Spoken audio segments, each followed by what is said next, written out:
Now, ladies and gentlemen, on your behalf, it is a privilege and an honor to introduce this afternoon's speaker. He is no stranger to our podium. In fact, this is his 8th time as a guest here, and it is an honor, Mr. Rae, to have you. The Honourable Bob Rae has a very long and distinguished history of service to this country. Through the past 3 decades, he's transitioned from one leadership role to the next, and I think he is a public servant in the truest sense of the word. Whether as a member of provincial parliament, a finance critic, a premier, a chair of government committees of all sorts, a member of parliament, Mr. Rae's considerable political skill and his leadership skills have benefited the province and the country now since the early 1980s, and actually before if you include his political work prior to elected office. Since 2008, Mr. Rae has served the people of Toronto Centre on Parliament Hill. A gifted parliamentarian, he is, of course, much more than a politician. He is a lawyer, an advocate, a family man, an author, an officer of the Order of Canada, of the Order of Ontario, and an outdoorsman, and as I understand it, Rick Mercer's most famous swimming companion.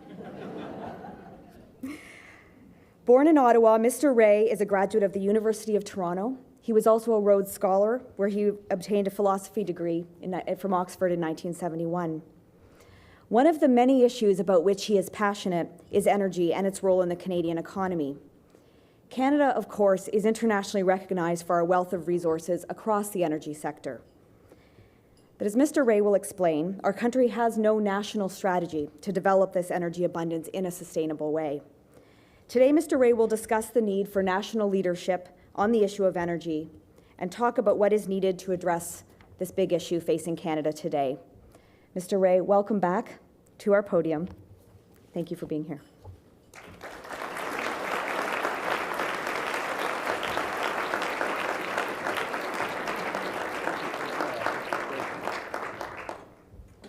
Well, thank you very much, Alison. It's a great pleasure to be back at the Canadian Club. Of course, I was here at the founding of the club 116 years ago, and it hasn't changed too much since that time, I can assure you. And I particularly appreciate seeing so many friends from different walks and parts of my life, as well as colleagues from the Parliament of Canada and those who will be back in the Parliament of Canada after 2015. As Alison has said, what I wanted to do today was to start a real discussion about energy and our economy, but also in so doing about what kind of country are we and what kind of politics do we really want to have. It's been exceptionally difficult over the last while to have any kind of debate or conversation about a whole lot of public policy issues because immediately it descends into the world of slogans and pure and simple partisanship. And as somebody who's been in public life, as Alison has kindly pointed out, for quite a few years now, this is not new, but what is new is the fact that anyone who puts their head over the trenches is likely to get whacked pretty quickly. So I guess I'm doing this today because I don't have any leadership ambitions, as you have by now discovered, much to the surprise of some people. All those ads taken out against me are just a great big colossal waste of money. But because I do think as the interim leader, I still have something constructive and positive that I can do to encourage a real national debate and dialogue and do everything I can to make sure that happens. So we start out with a picture in our heads of our country. And for those of you in the audience who are of my generation, we grew up in primary school with those National Film Board documentaries about the country, and we could all appreciate and see the diversity of the country, its richness, and the richness of its resources. And so the fact that we are a resource-rich country is not new. When the first fishers came to the great shores off Newfoundland and saw that there was an abundance of fish such as they'd never seen before in their lives, right down to today, to those people who are coming to Canada and seeing that we are, as the Prime Minister has described us, an energy superpower and an energy powerhouse, the resources of Canada have been a huge draw on attracting people to the country. And to a great extent, it really is the story of Canada. C'est l'histoire du Canada, nos ressources naturelles. Et il faut dire clairement que c'est à cause de ça que nous sommes un pays qui est si riche. C'est à cause de ça que nous sommes un pays qui attire l'investissement d'ailleurs. Et ce n'est pas nouveau, c'est l'histoire du Canada. Ce n'est pas quelque chose qui vient de hier, mais c'est quelque chose qui vient de notre histoire. Now, some people refer to this as a disease. I don't think it's a disease. I think it's an advantage.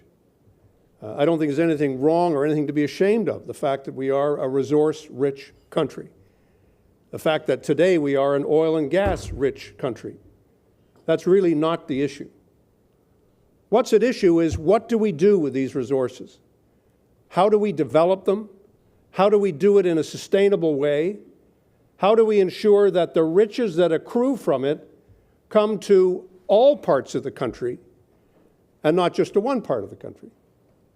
And how, in fact, do we ensure that those who have lived on the very margins of our society for so long, in fact, since the arrival of European settlement, how do we ensure that the First Nations, the Aboriginal people of this country, can, in fact, benefit directly from the development of our resources, rather than see them as a threat or as a further source or cause for their impoverishment? That's why when we talk about how we develop our resources, and we talk about, in particular, our energy resources in this country, we're not talking about some narrow technical issue. We're actually talking about the unity of the country. And we're also talking about something else, and that's called leadership. It's a leadership that's going to be required to ensure that we develop these resources in a way that's truly and deeply sustainable, that we develop them in a way that will lead to a widely shared prosperity across the country, and that we develop them in a way that will ensure a greater degree of unity in the country rather than a greater degree of disunity in the country. And these things don't happen by themselves. They don't happen because an energy board makes a decision one way or the other. They happen because the government of the day decides to talk to Canadians directly about what it's going to take and what it's going to require to get us to a point of genuine and deep unity, a widely shared prosperity, and a common agreement and understanding that rip it and ship it is not a recipe for national success. The key is, how do we add value to the resources that we have? How do we get the maximum benefit in terms of jobs and employment? And how do we make sure that the prosperity is widely shared? It requires a national vision, and it requires an ability to talk and engage Canadians in a way, frankly, that this government simply hasn't been able to do. Comment créer une prospérité qui est largement partagée à travers le pays?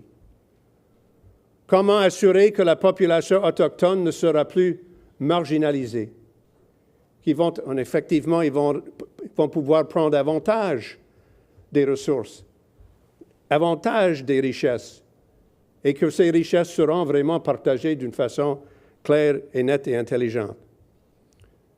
Et comment assurer que nos ressources naturelles et l'énergie que nous possédons ensemble sera une source d'unité pour le pays et non pas une source de division. Et ça exige un esprit de leadership qui viendra du gouvernement fédéral, parce que ça, c'est le travail d'un gouvernement fédéral, mais aussi ça exige un sens de participation directe de la part de toute la population.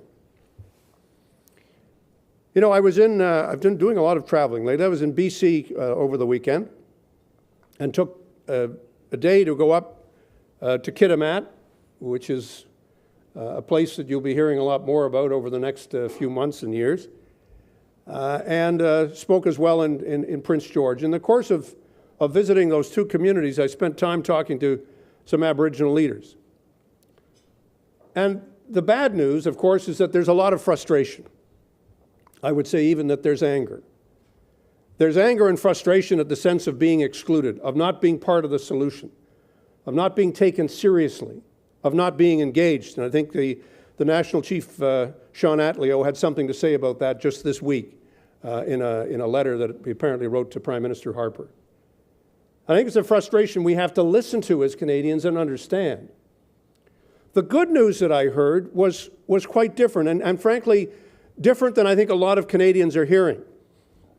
When I met with the Haisla chief just outside Kitimat, which is where there's supposed to be eventually a large LNG port and natural gas pipeline coming over the mountains to the coast, and the development of this site is a source of tremendous potential for the entire region. I didn't hear opposition to the LNG proposal. I heard strong support. I heard advocacy. I heard a deep interest in becoming part of its development. I heard a deep commitment to getting jobs. And him saying to me, look, we want to be the pipeline inspectors. We want our people to have jobs on the water. We want our people to be the harbor masters that are being trained to take advantage of this great potential of our resource. We want to engage with the Canadian people and with the Canadian government about how we can in fact create a genuine and deep partnership. So I think the image that some people have in their heads that somehow the Aboriginal leadership of the country is simply opposed to development or is opposed to having these resources being developed and transformed in the way that they need to be, that sense is a big mistake, is a big misnomer, is a big misunderstanding. But as I get a little older, I think one of the things that you realize in public and political life is that what people really want is respect.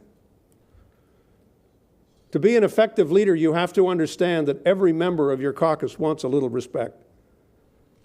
And every member of Parliament wants a little respect. And why would you assume that the Aboriginal people of this country are any different? Why would you assume that what they're not looking for is respect when it's so clearly that is what is required? And yes, that respect has to take real and constitutional form. I've argued strongly about the need for us to go further in entrenching the right to self-government in our Constitution, worked hard on it in the Charlottetown Accord many, many years ago. But we don't have to go back to a constitutional table to understand that the Supreme Court of Canada has told us that we have, as a federal government, a duty to consult. And what was interesting to me is that the person who has put forward this view most strongly, most recently, is the Vice Chairman of the Canadian Imperial Bank of Commerce, who also was a Minister of Energy and also was a Minister of Aboriginal Affairs in Mr. Harper's government. I'm speaking of Jim Prentice. And Jim Prentice pointed out 3 weeks ago in a speech that he gave in Calgary, where he said the duty to consult cannot be subcontracted to an energy board, and a duty to consult has to belong to the federal government. And he pointed out that unless that duty is taken seriously and is followed by a real sense of partnership, there are many projects that people have in their heads that they want to go ahead, and they will not go ahead.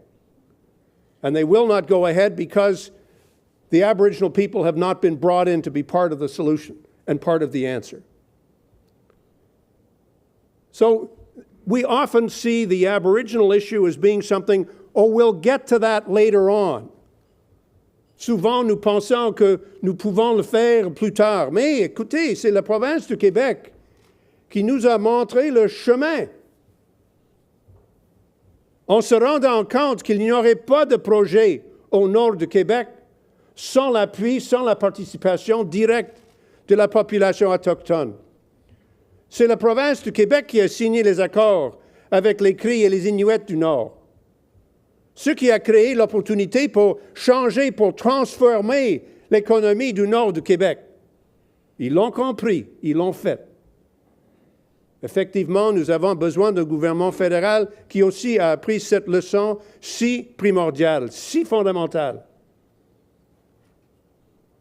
The second thing we need to do is understand that the policy cannot just be based on talking about development. The national vision that we have has to be a vision that's based on the principle of sustainability. That, in effect, we are borrowing these resources from future generations. And that if we do not maximize the value that we get from these resources, we are, in fact, not taking advantage of what we have. If we ship raw logs, we're not taking advantage of our forestry industry. If we ship bitumen without it being upgraded, we're not taking full advantage of the value that's in the ground. And yes, when you come to the oil sands, you have to recognize that there's a special responsibility to make that development sustainable, to make that development at a human pace, at a human rhythm, in a way that responds to the needs of communities. If we fail to do that, then we will face the same challenge that we faced in the forestry industry in the 80s and 90s, where markets were closed to our products because we did not take the sustainability lesson seriously enough. And I'm proud to say that the Canadian forestry industry has transformed itself into a world leader in terms of the environment, to a world leader in terms of its harvesting practices, so that our products are not blocked outside the country. And we have to take this seriously. We can't just pretend it's a question of messaging or it's a matter of improving our marketing techniques. It's not about messaging or marketing. It's about creating the policies that will actually make how we produce a world leader in sustainability. And that's a challenge that we must meet.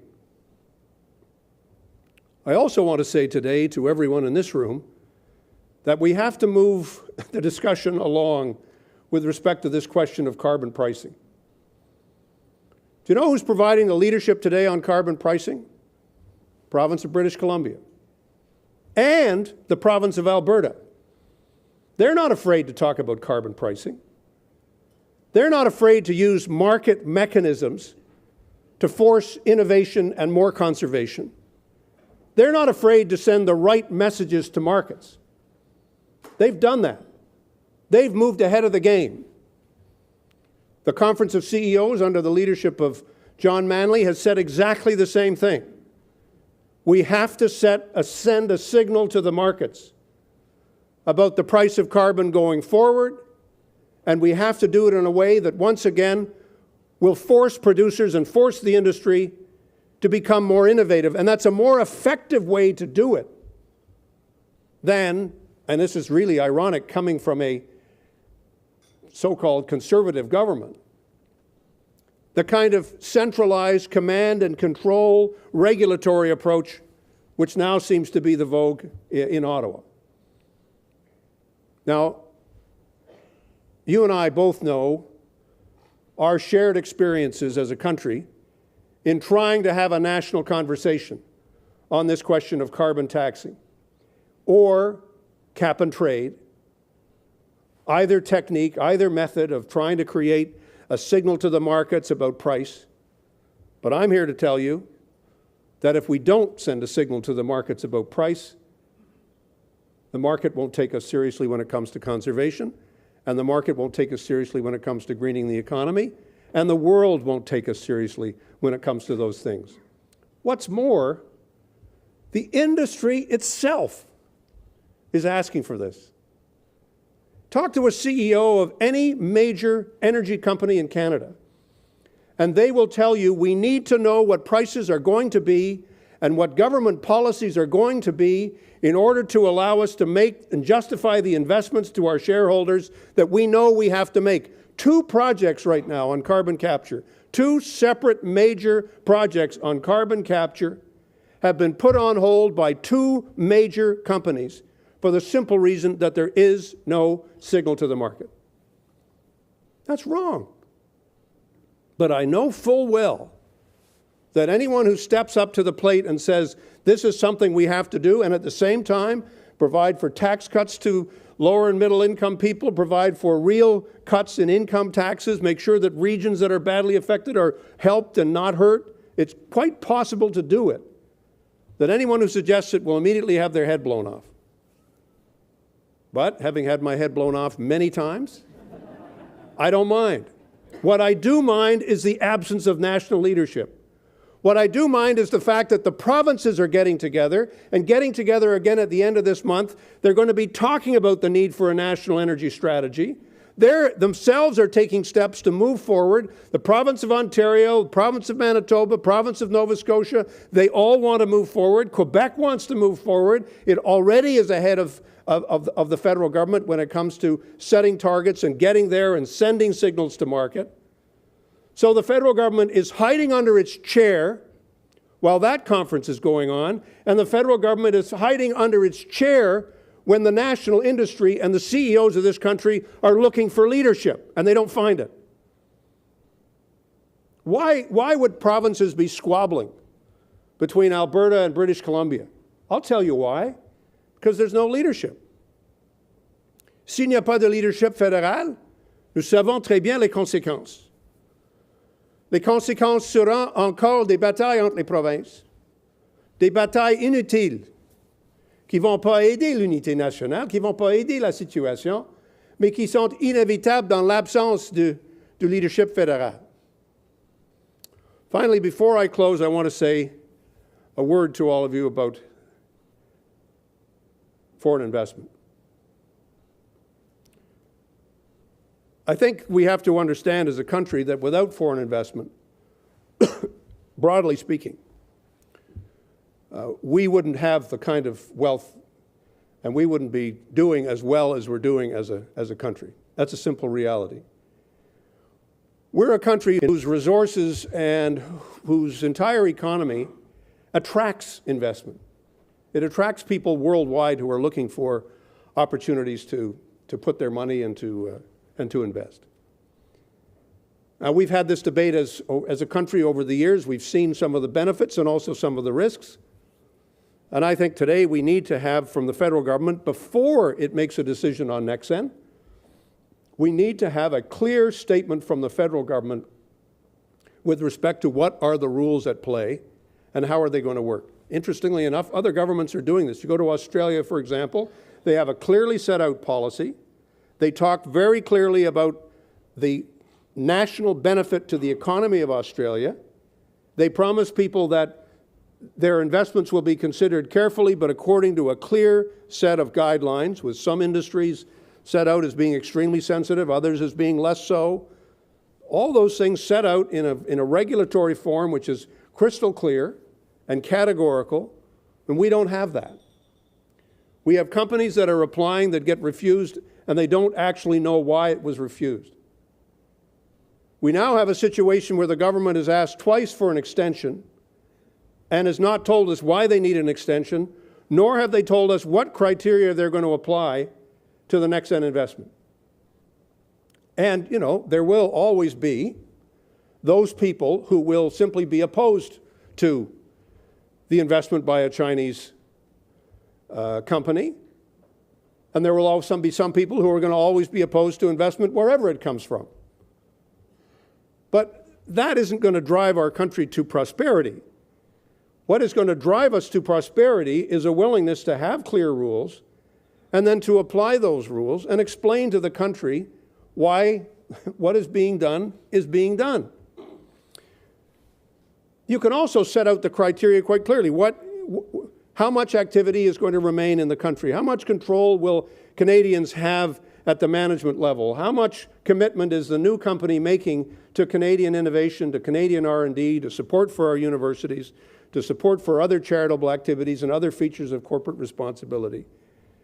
What is the commitment to clearly following Canadian laws, which is just a basic requirement that one would establish? How many shares are Canadians going to be able to buy on the market? Is the company willing to list on the Toronto Stock Exchange?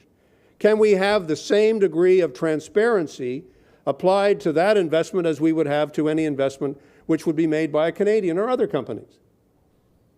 So it's not a matter of saying I'm for it, I'm against it. It's a matter of saying here are the rules of the game and here are the negotiations which need to happen. But again, in the spirit of saying things which not everybody always wants to hear, let me make it very clear. There is no room for any xenophobia in how we address the question of Chinese investment, any more than we would apply that to any other investment. There have to be rules in place. The rules in place have to be followed. And one other factor has to be discussed very directly with any company that is partly owned or mainly owned or principally owned by the Chinese government. And that is this: are we going to have the same access to your market that you have to ours? I've done a lot of business in China. I'm not afraid to say I'm a former member of the Canada-China Business Council. As a lawyer at Goodman's, I spent a great deal of time traveling between China and Hong Kong and Canada. And I've done deals in China. I've negotiated with the Chinese government. And I know what it's like. I know what it's about. And the critical thing for us to realize is that there are many sectors of the Chinese economy which are off grounds for Canadian investment. We're not allowed to invest in geographical parts of the country. We're not allowed to invest in certain sectors. So we need to have a candid discussion with the government of China, as well as with the company that's investing, and saying, well, let me try to understand the deal that you're proposing here. You want to be able to get access to a very sensitive and important sector of the Canadian market, that is to say our oil sands development. What is our access to the Chinese energy sector? And that's, again, it's not a matter of saying we're for it or we're against it. It's open sesame or it's closed to everything. It's a matter of having a much more practical, common sense view of how we're going to do business together. And that's the spirit with which we have to get into this conversation. But I find it ironic that having ignored China for the first several years of his mandate, having said it was a bad place that no one should go to, Mr. Harper has suddenly discovered China. The Conservatives have discovered Asia. Marco Polo discovered it in 1300. It's been there for a long time. And our development of our relationship here has to be one that's genuinely mature, thoughtful, based on a sense of mutual self-interest, and using the leverage of a negotiation, if you can, to get the best possible deal for Canada. That's the nature of how we do this business. It's not a matter of saying we're opposed to all foreign investment or foreign investment is bad. So we now have the ludicrous proposition that Mr. Mulcair apparently thinks that having American ownership of the oil sands is okay, but having the Chinese participate in one very small part of it is a bad thing. You've got to look at this in a much more practical and thoughtful way. And what's interesting is Canadians actually get this picture. Les Canadiens comprennent très bien qu'une bataille des slogans ne va pas marcher, que nous ne pouvons pas avoir du progrès comme pays si nous pensons que c'est seulement en slogan, c'est seulement en attaquant l'opposition qu'on va trouver des solutions. Parce que c'est pas comme ça qu'on fait du progrès, ni dans la politique, ni dans la vie. Et c'est pourquoi je pense que, comme libéraux, nous devons être fiers de l'histoire que nous avons comme des gens qui ont bien géré l'économie de ce pays. Et nous devons parler aux Canadiens de l'importance de ces questions de gestion, ces questions de comment assurer que le développement sera durable, va respecter notre souveraineté, va respecter la réalité de la mondialisation de l'économie et en même temps va assurer que des populations qui n'ont pas eu l'avantage canadien depuis des décennies, maintenant ils auront l'opportunité de vraiment participer dans l'avenir du Canada. And so, as somebody who believes strongly that we should be proud of what we've achieved together as a country, proud of what the kind of economic management that Mr. Martin and Mr. Chrétien provided to the Canadian economy over the last while. We need to see once again a government in place that is going to provide a real and deep leadership to this country on a question that is critical to the future of Canada, to our future credibility when it comes to the environment, when it comes to sustainability, when it comes to human rights,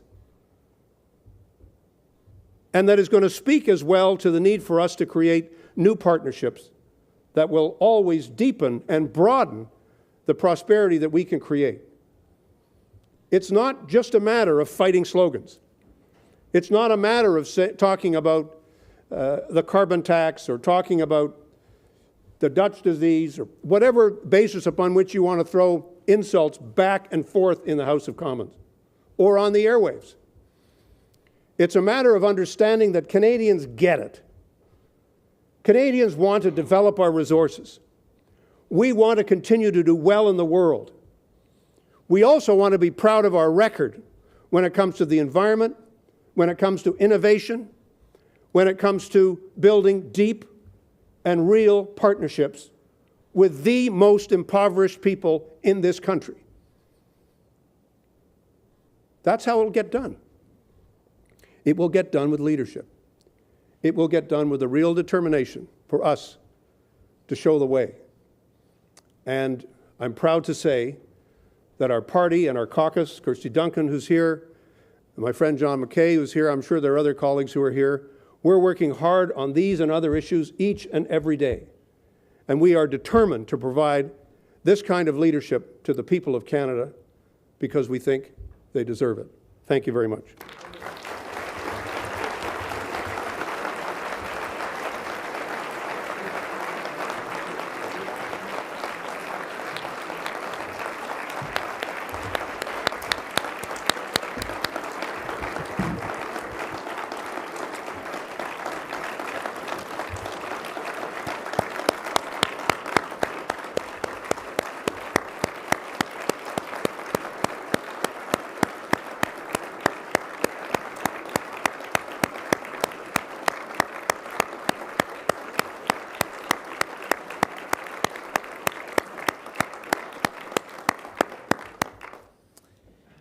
Thank you, Mr. Rae.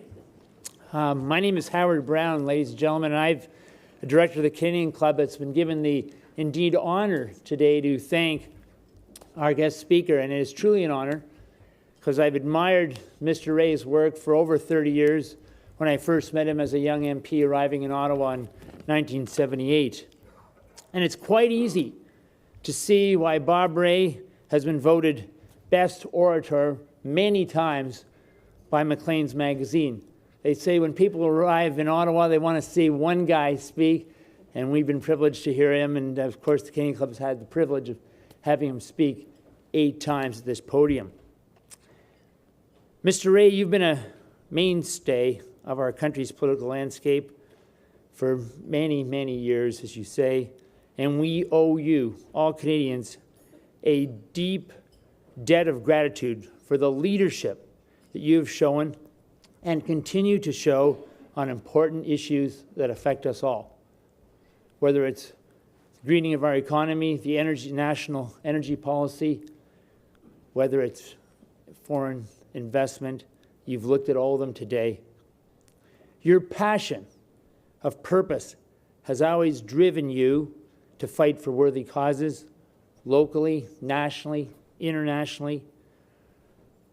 Our nation's energy sector clearly has a strong supporter and advocate in you, in showing your understanding of the energy issues and sustainability. As you rightly point out, it behooves Canada to assert its leadership, and you've mentioned that many times, its leadership in the critical area by developing a strong and definitive national energy strategy.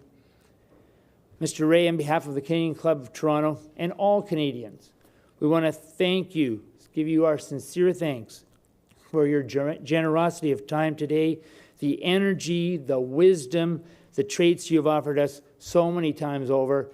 I don't know if I'll get a chance to thank you again, but on behalf of all of us, Mr. Rae, keep up the great work. We look forward to many future years of great work for Canada. Thank you very much.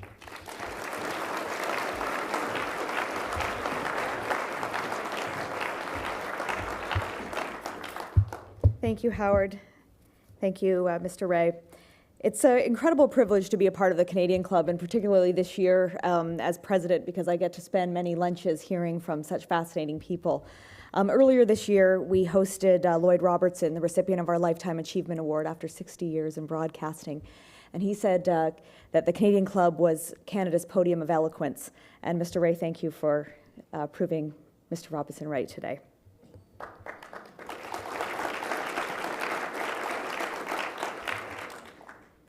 I would also like to thank again the Dominion for being here and for your support and for making today possible. Now, before I allow everyone to actually eat, I would like to take a moment to tell you about a few of the upcoming events that we have. On Monday, we will be celebrating another wonderful milestone, 100 years of the Grey Cup in Canada, with CFL Commissioner Mark Cohan in conversation with Stephen Brunt. Later in November, we'll host Rob McIsaac, who will talk about the role of colleges in Canada's and Ontario's changing post-secondary environment. On December 3rd, the Premier of Newfoundland and Labrador, Kathy Dunderdale, will be with us, speaking of energy as well. And then later in December, John Ruffalo from OMERS and Bill Curry from Deloitte will be here to talk about how Bay Street can beat Ontario's productivity challenges and come out on top.